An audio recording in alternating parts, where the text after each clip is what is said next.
For all ESL users, that is English as second language, stop translating everything into your mother tongue in your head and start practicing to think in English. Yes, if you wish to develop and improve your fluency in speaking English, you must try to overcome your natural tendency of translating everything that you see or you experience into your mother tongue and start thinking of them in English. Now for beginners, you can start with a very simple, a basic exercise. Try to identify whatever you see around you in English and not think of them in your mother tongue. What are the names of whatever you see around you in English? For instance, if you're standing or sitting in your personal room, what do you see around you? Try to focus. Door, windows, curtains or drapes, couch, desk, study table, cupboard, bookshelf, a wardrobe, that is where you keep your clothes, your bathroom. Inside the bathroom, you see taps or faucets. Now, if you are in an office setup, what do you see around you? Office cubicles, cabin. You see a coffee or a tea vending machine, a water dispenser. You see the restroom or the washroom. Likewise, if you're in a cafe or in a restaurant, or if you're sitting in your school or college classroom, try to focus on whatever it is that is around you and think of it in English and not in your mother tongue. Now, obviously, you might not be familiar with names of a lot of objects that you see around you, or the names of shapes, colors, textures, etc. For that reason, it is important that you start using an English dictionary. Start making your own word list. Add at least 5 to 7 new words from the dictionary every day. Learn them, remember them, and apply them in real life situations and environment.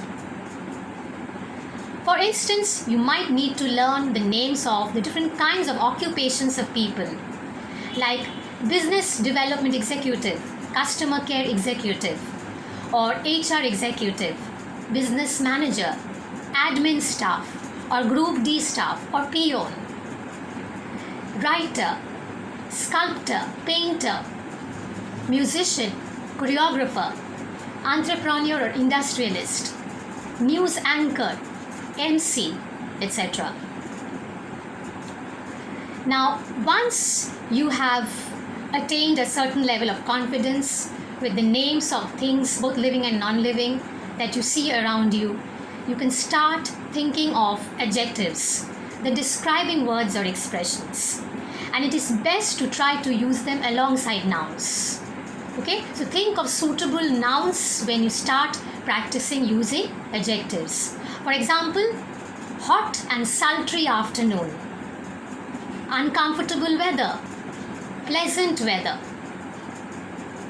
a steaming bowl of soup, a windy evening or a windy night, a freezing room, an approachable teacher, a friendly guy, a happy occasion, etc.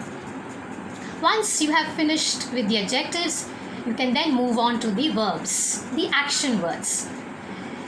Just like with the adjectives, similarly with the verbs, try to think of them along with suitable nouns. For example, check your homework or check the report, make notes, or work on the computer, or type on the computer, or write an essay, or give instructions, or brief the manager, invest money, or heat the oil, boil the egg, fry the egg, garnish the omelette, etc. Now, once you start trying to build sentences, remember, it has to be a set of simple sentences that you have to think of.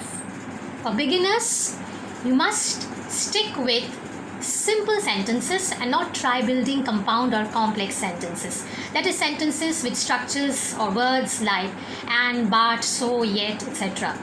or who, that, etc.